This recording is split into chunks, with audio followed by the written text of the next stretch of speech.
সারা ভারত গণতান্ত্রিক নারী সমিতির ১৬তম মহকুমা সম্মেলন। সারা ভারত গণতান্ত্রিক নারী সমিতির ১৬তম সোনামুড়া মহকুমা সম্মেলন অনুষ্ঠিত হয় বুধবার। প্রথমে সংগঠনের পতাকা উত্তোলন করেন সংগঠনের রাজ্য কমিটির সদস্যা কমলা মজুমদার। এরপর শহীদ বেদিতে ফুল দিয়ে শ্রদ্ধা জানান সংগঠনের রাজ্য কমিটির সম্পাদিকা স্বপ্না দত্ত।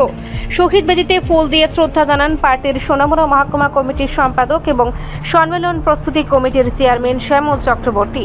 ছিলেন সংগঠনের কেন্দ্রীয় কমিটির সদস্যা জেসমিন সুলতানা, রাজ্য সম্পাদক মণ্ডলীর সদস্যা কৃষ্ণা দে, মহকুমা কমিটির সম্পাদিকা অরুণ প্রভা বক্সি সহ অন্যান্য নেতৃবৃন্দরা।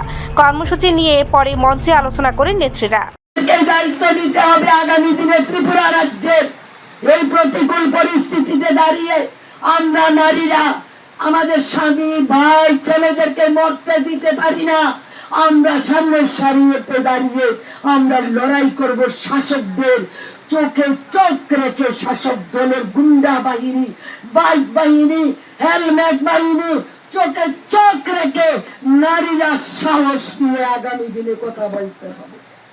রাজনৈতিক পরিস্থিতিকে গোলাটে করতে দিতে পারি না আমরা।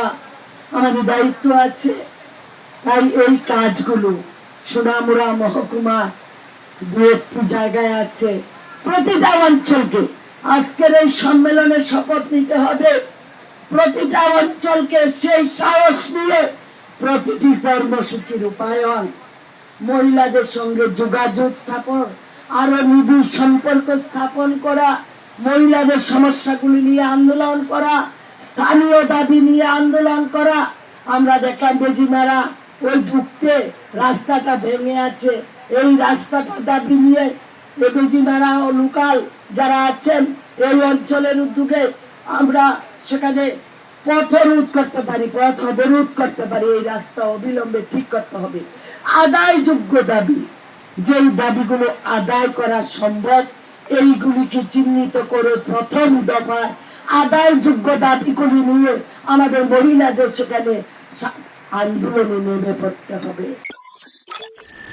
রিপোর্ট সংবাদ প্রতীক্ষা।